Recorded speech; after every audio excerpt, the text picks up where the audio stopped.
Okay, so he will be like kind of asking, the devotees who are doing it, personal devoting themselves to the personal form of God, or somebody who is worshipping the impersonal form of the Lord. And then Lord is very clear about his answer, and 20 verses in this, but very very deep meaning of this bhakti yoga, and where he is emphasizing more about devotion, the path of devotion, as how much important it is, and how it's the highest among all kinds of spiritual practices. And then he says, it doesn't come naturally. We are all struggling souls over here in this bhumandal, and it's not that somebody has gifted me, okay, I've got this gift so I will be able to do it. No, we have to put in effort. That is to cultivate it. That's what is bhakti yoga all about. Okay, so let's pay our humble obeisances to Sri Radha Govinda and seek their blessings. May we be able to completely add at least little bit, 10%, try to understand what Lord is talking about in this chapter of Bhakti Yoga.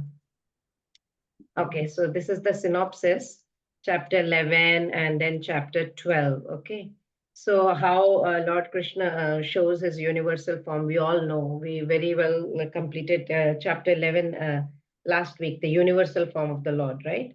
And then 55 shlokas we covered last time. So let's see what we had done, and what's the connection, how chapter 11 is connected to 12. So how 10th was connected to 11th. Okay, then we'll go for 11 to 12.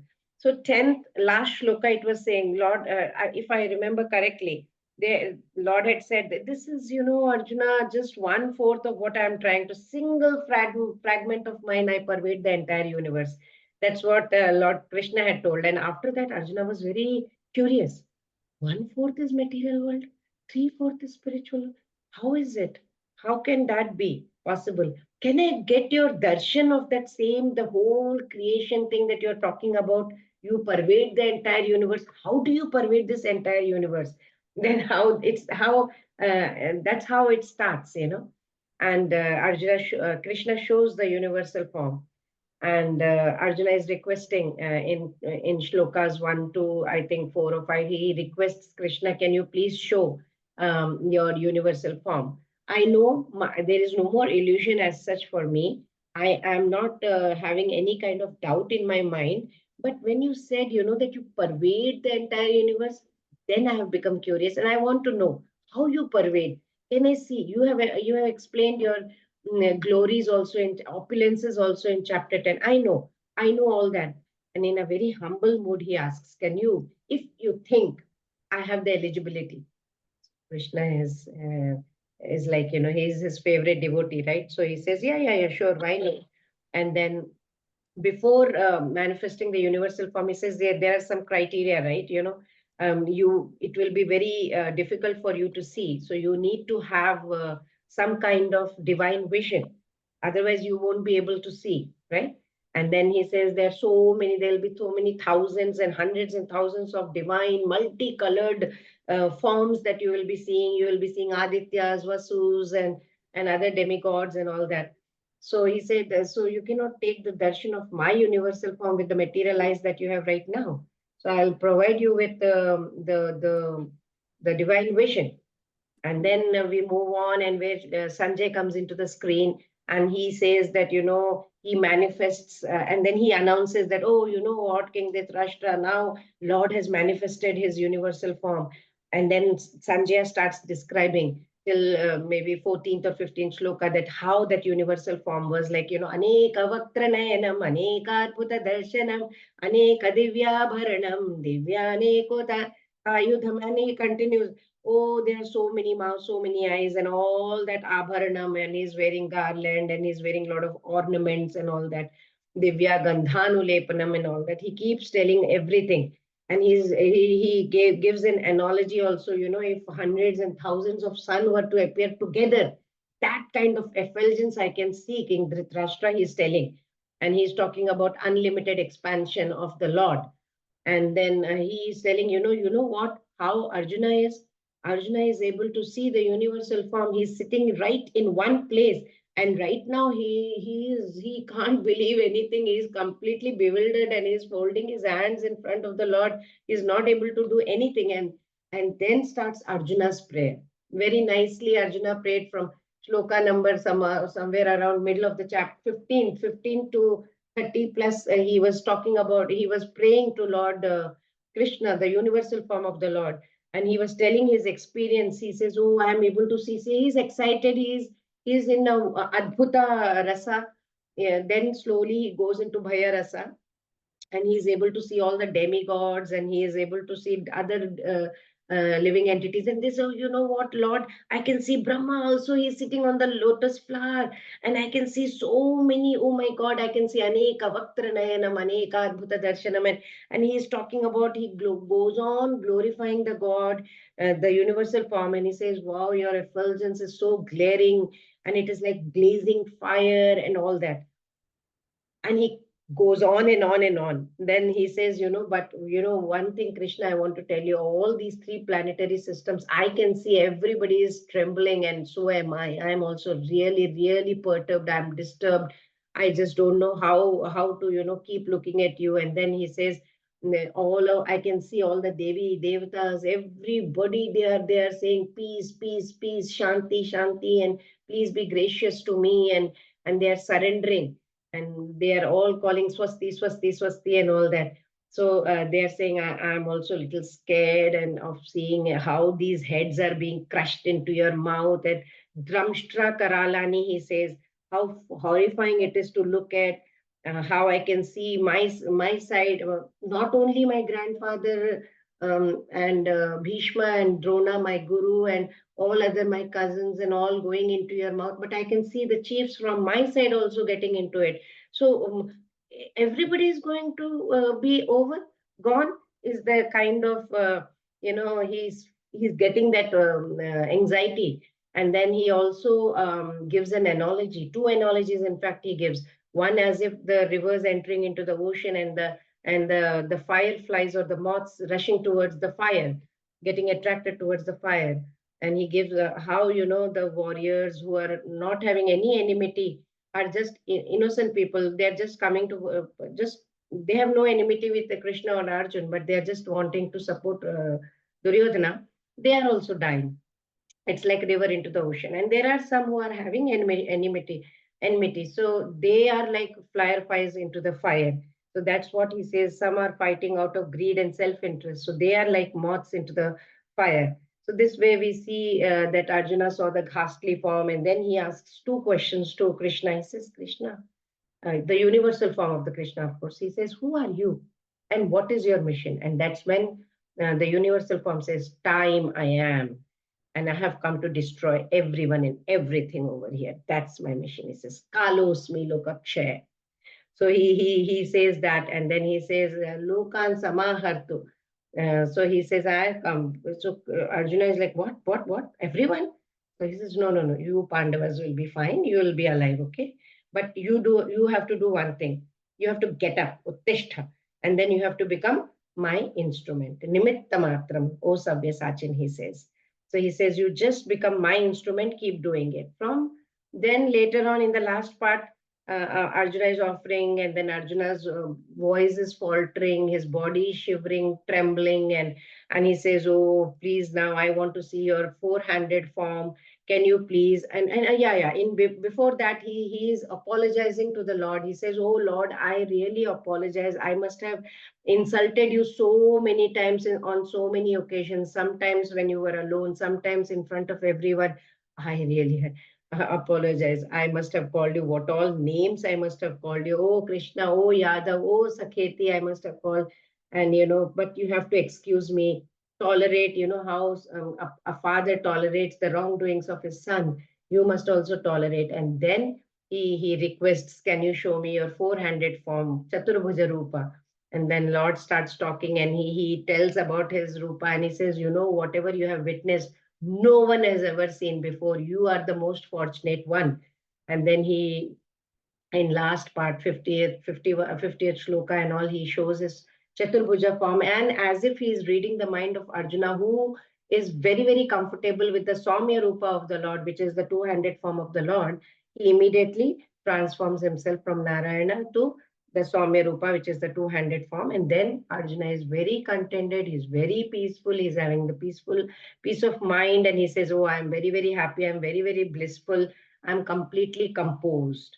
And then Lord again starts speaking. He says, all these Devi, Devatas, they're hankering to see this form of mine, to get this darshan, and you have got this rare, rare darshan. He says, by studying Vedas, anaham Vederna Yajna, and by Yajna you cannot, by Dana you cannot, by the worshipping also you cannot see this form of mine, but only and only by, devotion. So he starts, he says, you need to have that unalloyed devotion, undivided devotional service.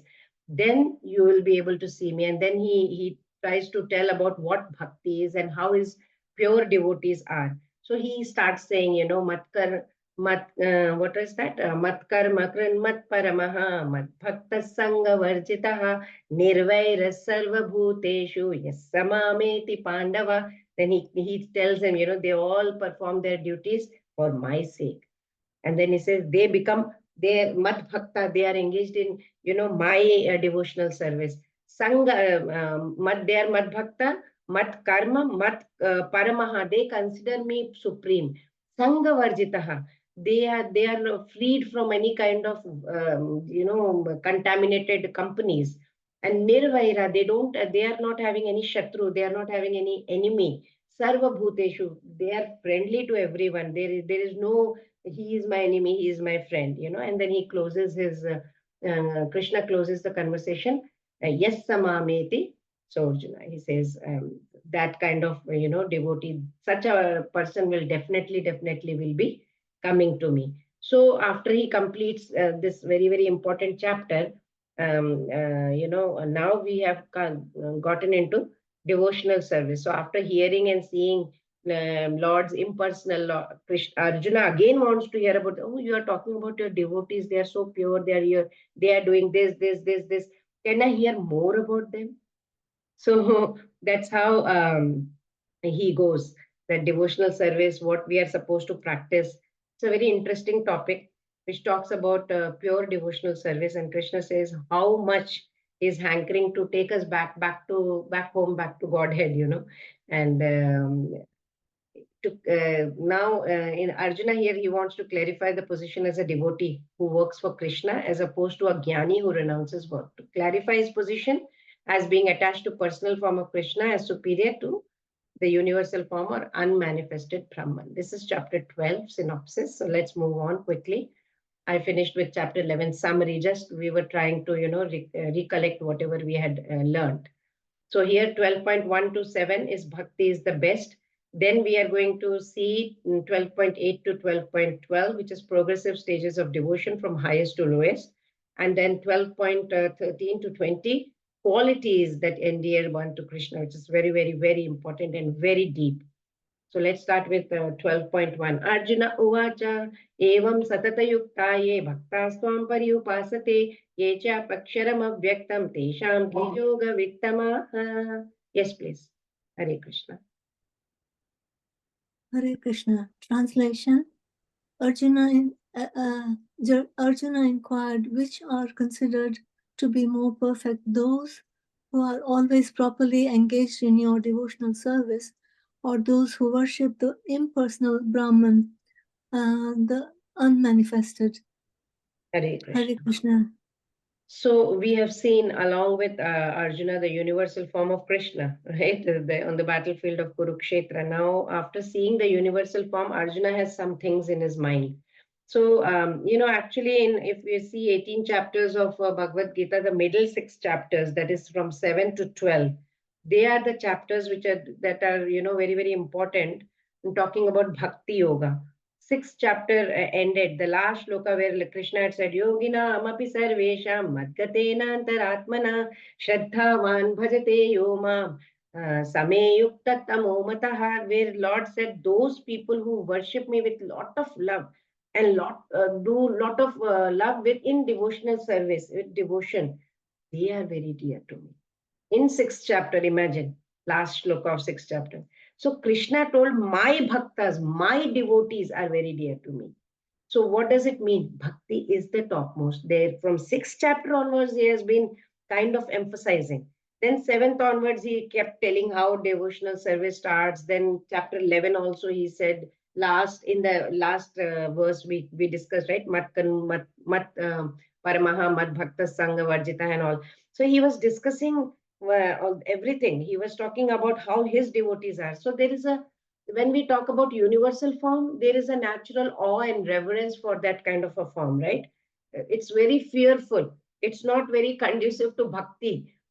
You can't do bhakti looking at the universal form of the Lord, right? That's why Lord came down and he told, this is how my pure devotees are in the end of 11th chapter away, because universal form we can't. Lot of awe and reverence is involved in there. Bhakti is what? It is more about sentiments and emotions and attachment to Krishna, loving, and all that. So, trying to understand Krishna's tattva. So, Arjuna wants to make sure, seeing this universal form of yours, people should not feel that this is absolute and this is the topmost. So, what is the topmost? Can you please tell? So, he wants to actually, in a way, if we try to analyze, he wants to re-establish the point that devotional service is the topmost and bhakti is above the jnana yoga and above all this whatever awe and reverence we are giving to universal form of the Lord. He wants to establish that, right? So because at the end of the section of bhakti yoga with doing lot of intense devotional service, that is bhakti. So in 12th chapter, first verse that Arjuna is asking is that whatever he is asking right now over here, who is more perfect? Those who are engaged in the devotional, your devotional service, or those who are worshipping the impersonal Brahman? So Lord immediately, it's not that Krishna will answer later on. Immediately he answers after this. So let's see. Arjuna is saying, Tesham ke. Immediately, out of them, which one? Yoga vittamaha. Yoga with uttamaha. Yoga uttama. Who is the topmost in yoga? Now, since Arjuna is asking which, so we need two, right? Two options whenever he's saying which. So he's giving two to Krishna. Evam satatayukta ye bhaktastvam paryupasate. So the first option is that those who are always satata yukta ye, satatam, all the time, yukta ye, yukta means engaged. Always they are engaged in paryupasate. They are upasate. Upasana means worshipping the Lord. All the time worshipping the Lord is that. And the second option is giving. So next is ye chap aksharam avyaktam.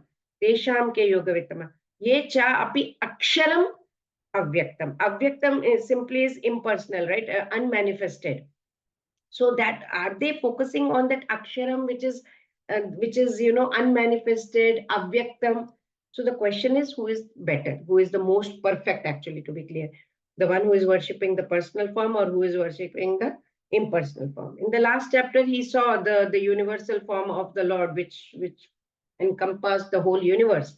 So after seeing that, then he saw Krishna in his 200 form, his his beauty, his attributes, qualities. But so Krishna is like, I have seen both. So which one is better of the two? Why? Because God is perfect. He is complete. He is both formless and possessing form, right? His effulgence is formless. That's it. So we also have both aspects. If you see that, soul is formless. We have a body, which is a form, right? It's both. So many times we have taken birth so many times we don't even know. So we do have the ability to possess a form. Soul is formless. So if we have this capability of having form and as a body, don't you think God will have the personal form? So Arjun, after seeing the huge universal form, he saw the 400, the 200, and then he said, I know which one is the best one. But Krishna, you clarify which one is better of the two. So he's questioning, and Lord will say, I will tell you, but in the next shloka. But let's see the flow chart again quickly. So Arjuna's question, which is better to personalists or impersonal? So we can see in different chapters how, everywhere Lord so told about his personal form. In 2, living entities, spiritual spark, he had told. And then in 6th chapter, he had said that Bhakti Yoga is the best of all yogi, then Bhakti Yogi. Then 7th chapter, he said living entities, part and parcel. Then 8th chapter, we saw anyone who thinks of Krishna at the time of death, antakale cha mameva. So he smaran muktva kaleva. So he says immediately he goes to the spiritual sky. So only way to have association of Supreme Personality of Godhead is through devotional service, is what Lord is kind of concluding. Shri Bhagavan Vacha Maya Veshyamano Yemam Nityayukta Upasate Shraddhaya Parayo Petaha Te Me Yukta Tamamataha. Yes, Shilpa Mataji, Hare Krishna. Hare Krishna, Mataji. The blessed Lord said, "He whose mind is fixed on my personal form, always engaged in worshipping me with great and transcendental faith, is considered by me to be the most perfect." Hare Krishna. So Hare Krishna. Thank you. So Arjuna had asked the question, who is the most perfect, personalists or impersonalists? And in Shloka 2, Krishna is answering. Immediately he has answered. So Shri Bhagavanu Vacha, Supreme Personality of Godhead, is saying, what is he saying? Maya Aveshya Mano Yemam. Those who Aveshya means fix. What do they fix? Their manaha, their mind. Where do they have to fix their mind? Lord says, Mai, on me, upon me, my personal form. Nitya Yukta Upasate. And Nitya means every time, all the time. Yukta, engaged in Upasana. All the time they are doing my Upasana. How? Shraddhaya Pariyopetaha. So with Shraddha, lot of faith. You need to have faith on Paraya Upetaha, means transcendental faith. The faith has to be the topmost. If you don't have faith, then everything is gone, everything is dead. Teme yukta tama mataha. That's my mataha. It is considered by me to be the best or the most perfect in yoga. So a very nice shloka where Arjuna's question was direct. Krishna's answer is very much direct. There is no beating about the bush and no beating around the bush. And then when Arjuna asked who is the most perfect, immediately he said, those who are always devoted to my form. That's it, very clearly. So Krishna says there is no doubt about it. First option is the correct one. Whatever you asked me, that is the devotees. So Lord can be realized in very different ways. We have already learned that. Like every time I say when we are standing on a railway station or on the near the railway tracks, and we see a train coming from a distance, and we see the headlights shining first. It seems as if the light is coming. We don't know what is coming, but the light is coming. When the train comes little closer, we can see the shimmering, shadowy form of the train. We don't see it completely, but we do. But finally, when it comes to the platform and it stands over there and we say, oh, wow, it's a train. Yes, I can see. I can see all the people sitting inside. I can see the compartments. I can see many people getting down, getting up, peeping out of the window. So the same train seemed like a light from far off. Then as it came closer, it appeared to have some kind of a form.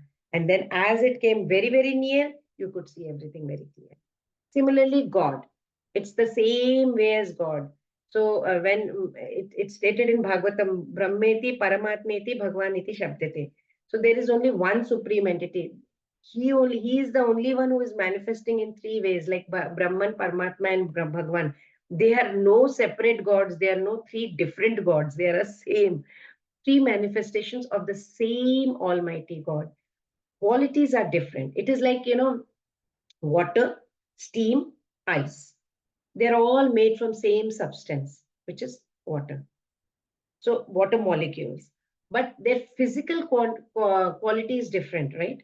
If a thirsty person is asking for water and I give him ice, will it quench his thirst? No.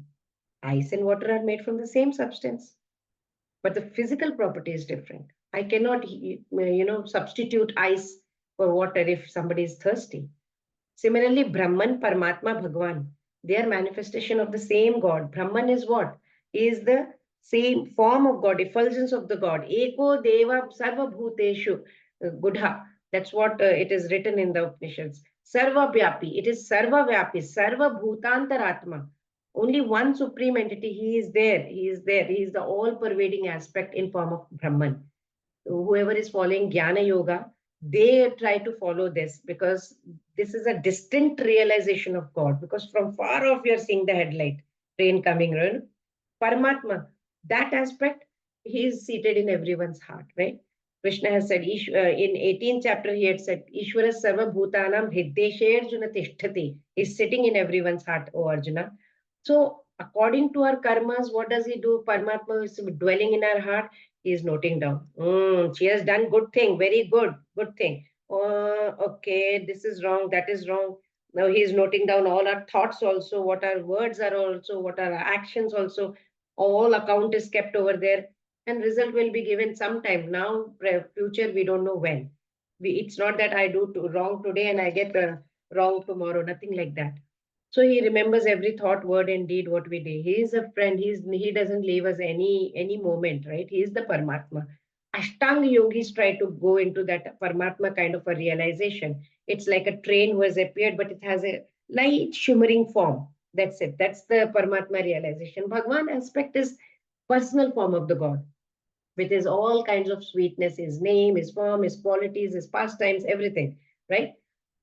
It is there in Paramatma also. It is there in Brahman also, these attributes. It's not that name, forms, qualities, abodes, pastimes, associate, all this is not in Brahman and Paramatma. It is there, but they are latent, means they are hidden, kind of. Just as, you take a matchstick, just a matchstick. So the fire is there, the fire is there. It is latent in the matchstick. It will only manifest when I will strike it. When I strike it to that igniting that strip of the matchbox, when I strike it, then only there will be fire. But it does not mean that the matchstick does not have. It has. It has the latent, fire in it. Same way, Brahman and Paramatma also have it latent. It's hidden. But Bhagwan is completely revealed, right? So path of bhakti or devotion, that is going to lead us towards Bhagavan aspect, when we see the whole train with passengers and everyone. So that's why in 18th chapter, Krishna says, Bhaktya mam abhijanati mam yavan yash chasmi tattvataha tato mam tattvato gyatva vishate tadanantaram. Says, only by my loving devotion, one can come to know about my tattva, my truth. So he's answering, is very clearly telling that my personal form only Arjuna, nothing else. So Krishna has not spoken a line about impersonalists so far. So Arjuna is like, you must say something about them, right? At least Krishna. So I asked you two questions. You chose first option, but what about the second question that I was talking about? Basically, that has come in the mind of Arjuna, that what is the attainment of these impersonalists? They renounced work, they are worshipping Brahman aspect. What about them, Krishna? So Krishna is like, they are perfect. They are also going to get something, okay? It's not that they won't get anything. What is that? So the question that Arjuna has in mind will be answered by the Lord in the next shloka. So yeah, this is the 9 process of devotional service. We all know. Shravanam Kirtanam, Shravanam Kirtanam Vishnu, Smaranam Pada Sevanam, Archanam, Vandanam, Dasyam, Sakyam, Atmanivedanam. So these are the 9 processes of devotional service that we must do as a devotee towards to do devotional service. And then even Lord Vishnu's, who are praying to Lord Vishnu, they say that Ahimsa Pratamam Pushpam, Pushpam Indriya Nigraha Sarvabhutadaya Pushpam Kshama Pushpam Visheshataha Jnanam Pushpam Tapam Pushpam Shanti Pushpam Tataivacha Satyam Ashtavidham Pushpam Vishnu Preetikaram Bhavet.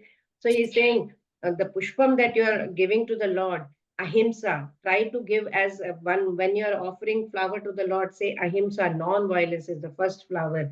Then Pratham Pushpam Indriya Nigraha, control your senses. Then Sarva Bhuta Daya Pushpam, have compassion towards everyone. Shama Pushpam Visheshata, have that patience or forgiving nature, tolerance nature. Then Jnanam Pushpam, have some knowledge, that is another. Tapam Pushpam, that is tapa, austerity. Then Shanti, which is peace. And then Satyam, the truth. So he says all these Ashtavidham, eight ways you can, give it to the Lord. And these flowers are dearer to our Lord. These kind of qualities, if you develop in yourself, that with that qualities will make your Lord happy. So text 2 was why most perfect. Fix their minds on my personal form, or they are always engaged in worshipping me, worship me with great and transcendental faith, says Lord Krishna. So actions in Krishna consciousness, they are not material because we all do everything for Krishna. Pure devotee is in full samadhi. He's control of his senses completely. He's chanting all the time. He is hearing for Krishna, he is cooking for Krishna, he is shopping for Krishna, he is washing for Krishna, he is doing temple duty, his dishes, whatever. He is not wasting his time at all.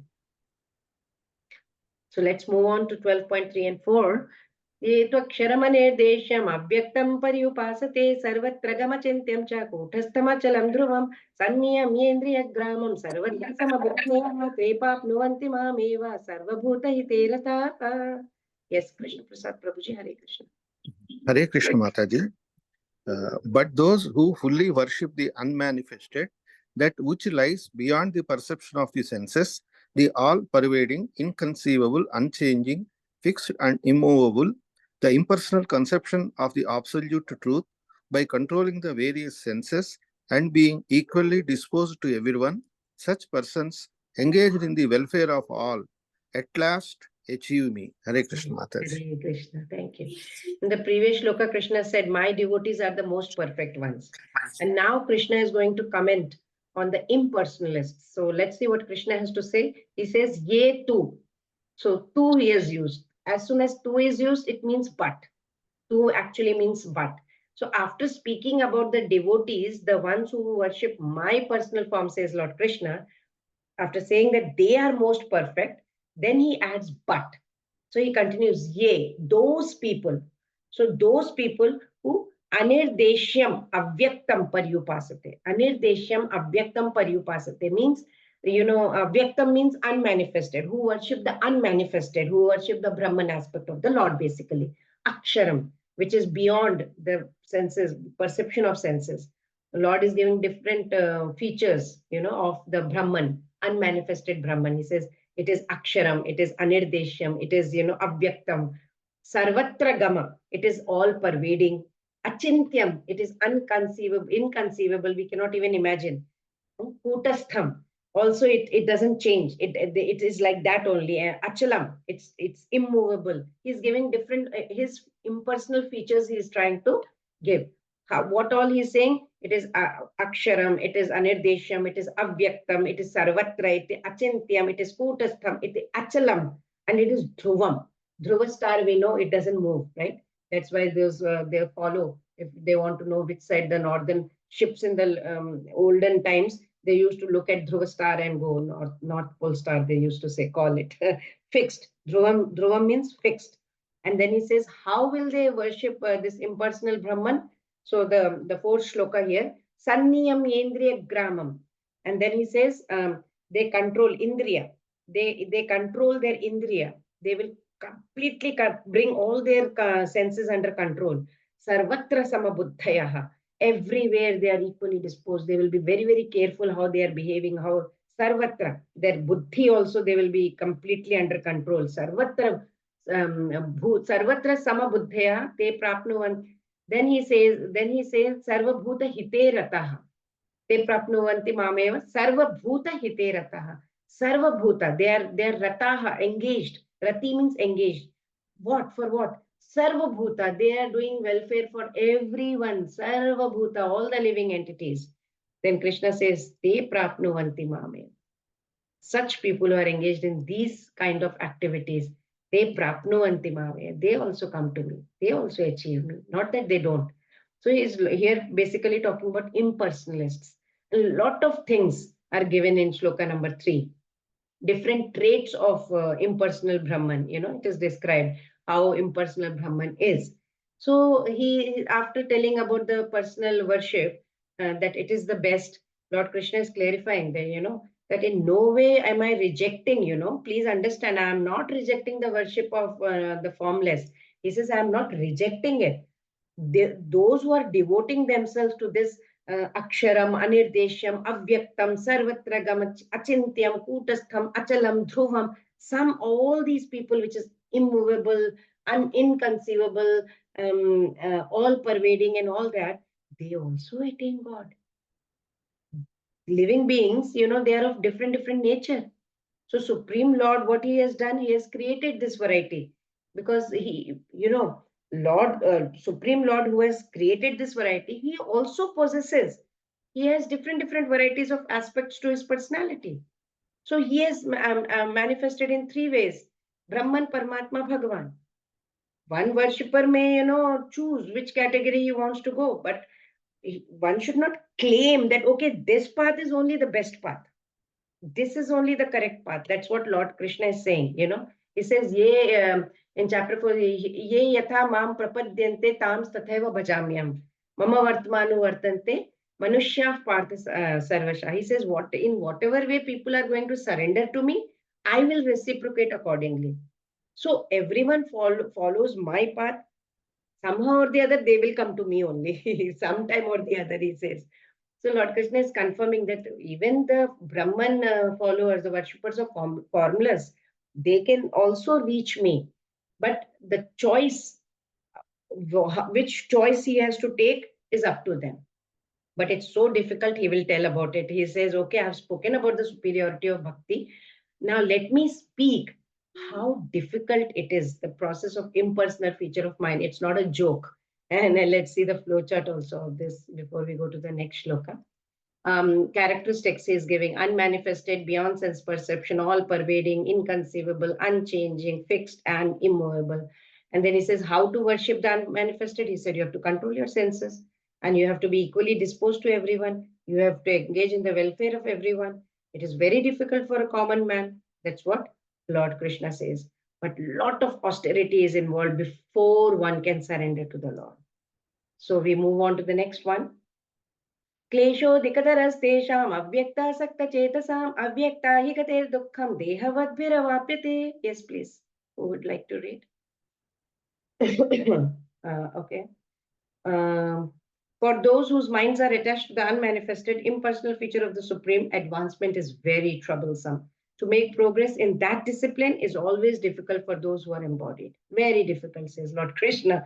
So Lord Krishna is answering Arjuna's question, He is saying, who is more perfect and all that. Krishna, without a second thought, he said, no, Arjuna, I know devotees who worship my personal form, they are perfect. And then he commented on the impersonal form, and then he gave all the traits of the impersonal form. And he says they have to put in a lot of austerity and tapasya before they actually achieve me, Question might come, if both of them are going to achieve the same person, then any path is okay. What is the problem? So here Lord Krishna is saying, no. There is a problem. There is some problem. What is the problem? Lord is revealing in this shloka. So what is he saying? Avyakta asakta chetasam, whose mind, whose chetana is asakta or attached to the avyakta or to the unmanifested, whose heart is attached to the Brahman aspect of mind. For them, klesha adhika. Klesha adhikatarasesham. Klesha is there, lot of kleshas, lot of trouble is there from adhika, means a lot for them. Avyakta hi gatir dukkham. They towards the unmanifested, if they're going, they're progressing, but with lots and lots of dukkham, lots of trouble. For whom? Dehavadbhi avapyate. For those who are having dehas, who are embodied, who are having dehas, if they try to do it, very difficult for them. Krishna says. Very troublesome. For those who are thinking both paths lead to the same destination, to them Krishna is saying no. For the ones who are worshipping the impersonal aspect of mind, advancement is very troublesome, very difficult. They will keep finding challenges every step of their way. They will find difficulty at all the stages, every step. So basically saying, मैं बोल रहा हूँ वो path में मत जाओ, कांटे हैं. There are a lot of thorns. You will have to go through a lot. Why you want to go through? It's like a mother, if a child is going towards the wrong side, you will get hurt, beta. Come this side. I will show you a better way. Something like that. So he says, be in Bhakti Marga, okay? So he told about his various aspects and his preference for the personal form. He is concluding that the worship of impersonal Brahman is very challenging, my dear. He says you will have to face a lot of sufferings. Why it is so difficult? The reason is we have a form. right? We are habituated to interact with forms for I don't know how many millions of lifetimes. So when we want to love God, if our mind is, has a wonderful, nice form to chant upon or meditate upon, it is so beautiful, right? We can easily focus. Mind will, as such, only mind is wandering everywhere. So if we have a form, at least we can increase our attachment towards that form, right? Towards the Lord. And if it is in case of formless, we don't know what to look at. क्या देखूं आंख बंद किया हुआ है I can't see anything. So we need something physical, something concrete, something tangible to relate to, right? That's why we have Lord is very graciously given us Archa Vigraha, so that we can relate to God in His personal form, right? So both the endeavor to meditate on God and increase the attachment towards God becomes very difficult if it is impersonal Brahman. We don't know where to look at. So after speaking these three verses on the impersonal aspect of Lord and impersonal worship, Lord Krishna is elaborately going to speak about devotional service. Each and every shloka is very heavy and it is going to intensify, it will help us to intensify with our devotional service. So first, let's see how difficult it is to be an impersonalist and how easy it is to be to do personal worship of the Lord through example of the monkey and the baby monkey. So you can see over here, worship of Brahman is very, very difficult as compared to Bhagwan. So different, it can be understood through Markat Kishora Nyaya. This is Markat Kishora Nyaya, which is baby monkey and baby kitten, which is Markat Kishora Nyaya, which is Markat Kishora Nyaya, and this is Marjara Kishora Nyaya. Both baby monkey and Markat is monkey and Marjar is the kitten. Baby monkey, you know what? It is responsible for holding its mother's stomach. It has to hold on to its mother. When mother monkey is jumping from one tree to another or one branch from another, it is a responsibility of the baby monkey to cling to her mother. Mother is not going to do, and if it's not able to do, it will fall down. It's up to you. Whereas kitten, it is very small, delicate. Mother takes the responsibility to take you must have noticed how it holds the kitten by the neck and behind the neck, and it is lifting and taking it away. So in this analogy, we'll see this, and then I'll continue. In this, you will see how you can see it is clinging on. And if mother monkey is not bothered, you cling on to me, otherwise you will fall down. Whereas when you see kitten, it is holding the kitten by its neck and it is moving on. So we can see with this analogy, the devotees of formless Brahman and devotees of personal form, right? So those who are worshipping formless Brahman, they are responsible for their own progress. Brahman will not come and bestow his grace upon them.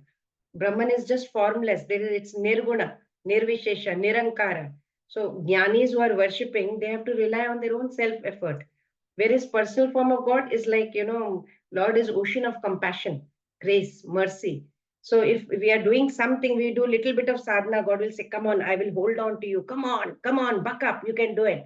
So he is protecting us, Lord Krishna stated in chapter 9, if you remember, Kaunteya pratijanihi name bhaktah pranishyati. Oh, Kunti, declare it very boldly. No devotee of mine is ever lost. So he's confirming these same statements, in coming verses also he will. Let's see the points of fifth shloka. Two groups of transcendentalists we have seen. Both ultimately go to the same goal. Bhakti yogis are those who are in Krishna consciousness, engage in devotional service. Jnani yogis are who follow the path of Brahman and the impersonal feature. But very difficult. How is it difficult? Because impersonalists, they meditate on formless. Very difficult, right, for us. And the personalists, they meditate on the form of deity, Archa Vigraha, very easy for us. And unmanifested is beyond the senses, restricts our senses. You have to control your senses. Senses, you are engaging your senses and Bhagwan ke liye kaun se phool kharidne hain, what color dresses should I put, what should I do, what bhoga should I prepare for the Lord. So you are engaging your senses, listening, chanting, hearing Bhagavad Gita, Bhagavatam, and learning bhajans and all that, right? So Brahman, we have to understand through Upanishad. Nobody is going to tell you, right? So you have to learn Sanskrit and then all that you have to go through. Here you understand through devotional service. Nothing, kuch bhi nahi hai. We have gurus have told us chant Hare Krishna. Your guru will be there, bona fide spiritual master. We have to just obey him. or follow the regulative principles of our hearing, bhoga, then eating, prasadam. And in impersonalist, long practice. You don't know. We have only 100 years average. I'm talking about 100 in Kali Yuga. We don't have time to sit and do such austerities. It's very difficult to take up, right? It's natural. Then impersonalist is troublesome. We don't know who to relate to. Don't have any archa vigraha. We don't have anything. Who should I look at? Even if I close my eyes, what to do? Some say look at the some light or something. Very difficult. I can't even see any light. So the miseries may get mitigated if we are related to God. God will bestow His grace upon us. He say, "You are holding my finger. I will hold your hand. Don't worry." So he depends on own endeavor, impersonalist. You have to try yourself, beta. And Krishna delivers devotees from Maya because Krishna himself recommends this process. He said, this is the best process because he is himself is saying, so he has to, protect us out of his parental love and by his causeless mercy. This is the difference between impersonalists and personalists. Oh, sorry. Then Brahman and Bhagwan.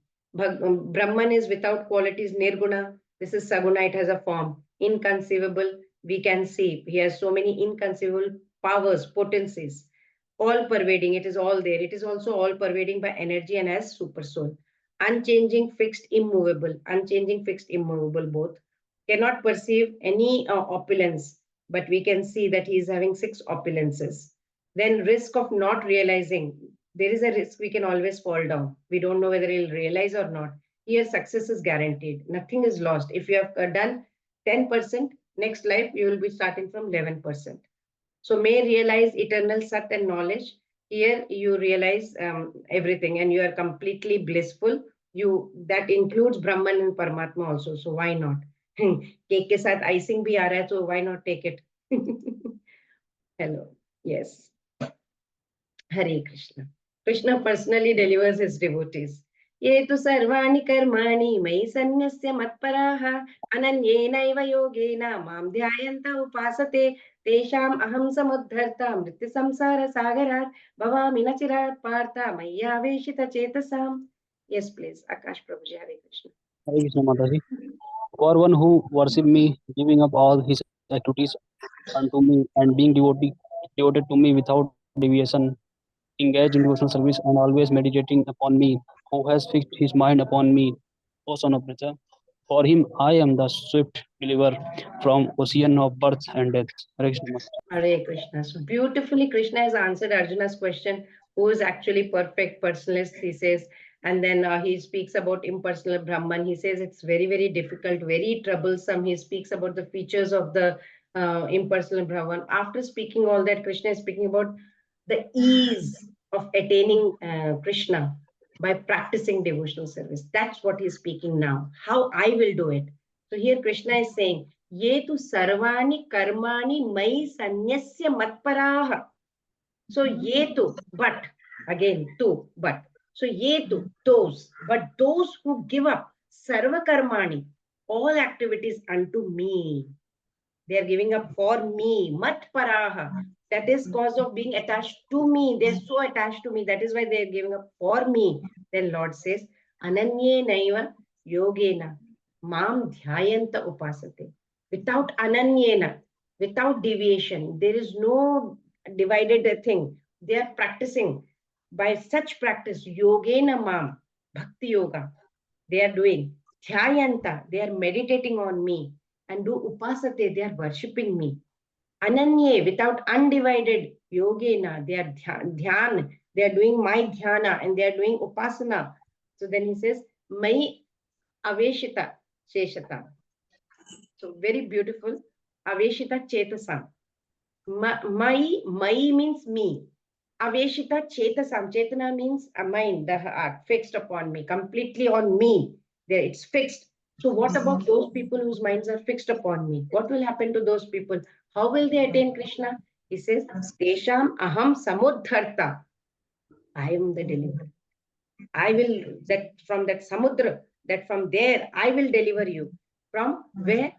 He will deliver us Mrityu Samsara Sagara, the Sagar, the ocean. the sagar of the Mrityu Samsara, this material world, I will deliver you from there. Samuddharta, I will remove you from there. Bhavamina chirat partha. Bhavamina. So, oh Partha, oh Arjuna, what do you think? I will take time? No, I will be the swift deliverer. Bhavamina nachirat. Very quickly. I will be a swift nachirat. Very quick. I won't do it for a long time. Okay, abhi shuru kiya to baad mein kabhi nahi kar. No, no, no, no. If he is my pure devotee, now itself. So very nicely Krishna is telling in these shlokas, 2 shlokas, that he personally he will deliver us. So this shloka is a very a great ray of hope for all of us. And shloka tells how bhakti yoga, or the process of bhakti yoga is topmost process and very easy process. Very quickly we can go back home, back to Godhead, and again attain the ultimate destination. So after saying this, Krishna now is going to speak something very, very, very important. In next 4-5 verses, Krishna is going to describe different levels of devotional service. Starting from highest level of devotional service, he goes down lower. And he's going to take us down and down and down. And Krishna will say, you check, which level do you fit in? And let's see the different levels described by Lord Krishna. मय्येव मनाधस्व मयि बुद्धिं निवेशय निवसिष्यसि मय्येव अत ऊर्ध्वं न संशयः. Yes, Rashti Mataji, Hare Krishna. Hare Krishna Mataji. Just fix your mind upon me, the Supreme Personality of Godhead, and engage all your intelligence in me. Thus you will live in me always without a doubt. Hare Krishna Mataji. Hare Krishna. So Krishna has very elaborately spoken about the glories of Bhakti Yoga. Now someone has a question. Krishna, can you please tell how to practice Bhakti Yoga? Krishna says, yes, sure. I will tell you. In fact, I will tell you different levels of practicing Bhakti Yoga, starting from shloka number 8 to shloka number 12, I will tell you. And he starts with the highest level, highest one. Slowly he will keep reducing the intensity and the level, so that people, at different stages, they can take up devotional service according to their own level. But they keep progressing to the next one, to the next one, to the next one, till they come to this shloka, which is 12.8. They have to reach to this shloka. So we are going to understand the highest stage of a devotional service right now, where Lord is saying, Mayyeva mana adhatsva, means fixed your manha, man, which is mind, upon me. Mayyeva, on me. Then what he says, Mai buddhim niveshya. Nivesh means, normally in Hindi we say nivesh means invest.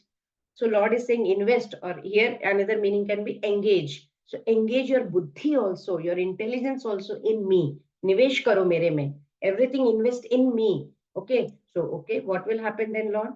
So Lord says, Nivasishyasi mayyeva ata urdhvam na samshaya.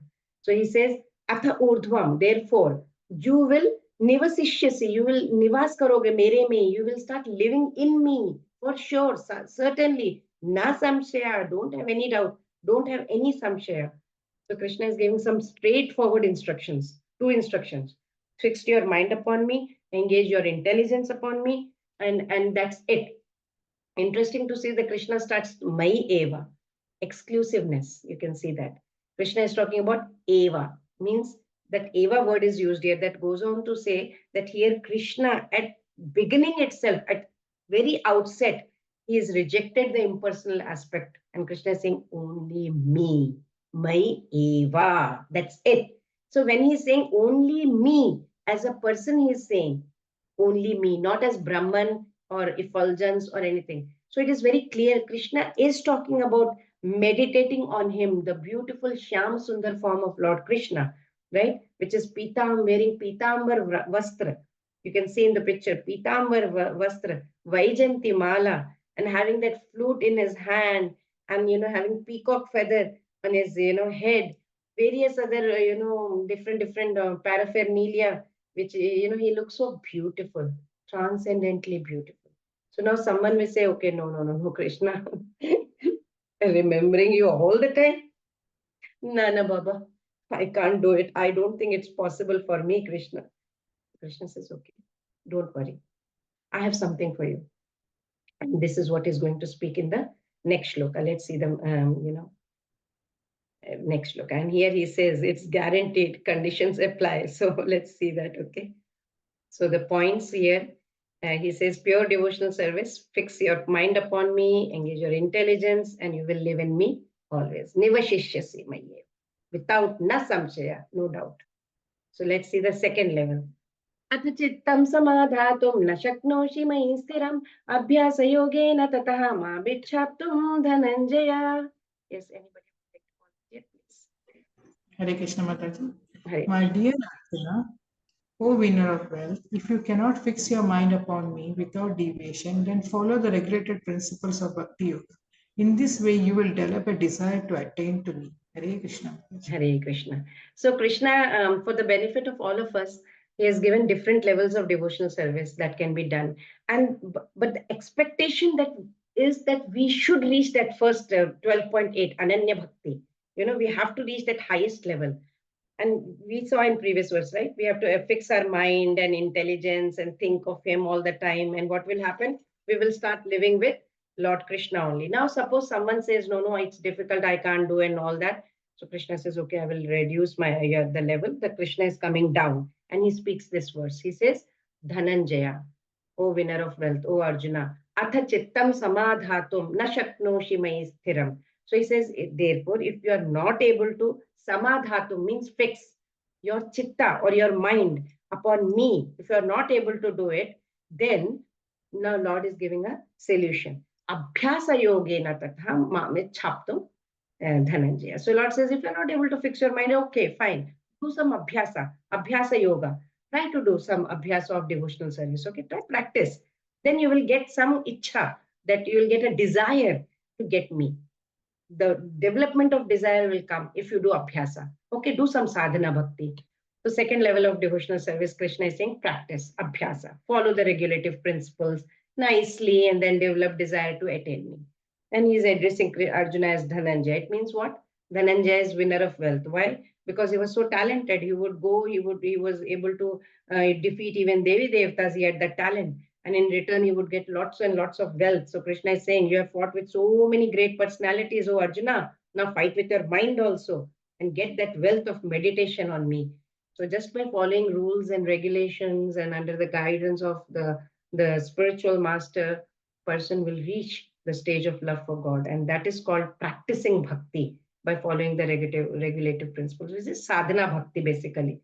So now, if someone says, no, that is also very difficult, Krishna, remembering Krishna, by doing all this, I have to do all this, keep doing the abhyasa, so much of practice is involved, very hard, Krishna, I can't do it. Krishna, can you tell me something else? Can you help me? And so Krishna says, chalo, theek hai. I will pull myself a little bit down. Now Krishna will speak about the third level of devotional service that can be rendered to the Lord. So we'll see the flow chart and then we'll stop for today. Okay, if one cannot perform a devotional service, then follow the regulative principles of Bhakti Yoga. Those who have not developed attachment for Krishna, how to achieve that stage of pure love? Krishna says, practice devotional service with whatever senses you have right now. How to follow regulations of devotional service? Get a guidance from Guru. What is the qualification to practice? Anyone can practice. Guarantee is there? There is surety, Lord says. So we will stop over here